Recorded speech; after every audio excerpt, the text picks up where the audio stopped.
నాలాలు లేకనే కరెక్ట్గా ఈ వర్షం నీళ్లు పడితే పోవడానికి నాలాలు లేవు. ఇంకోటి ఏంటంటే నీరు పడ్డదంతా మొత్తం చెత్త చేయడం ఏం నాలాలు తీస్తలేరు.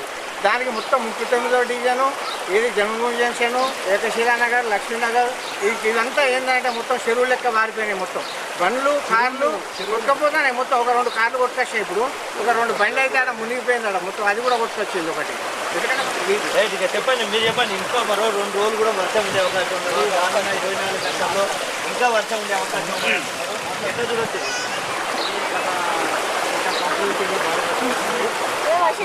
ఏరియాలో కూడా ఇదే పరిస్థితి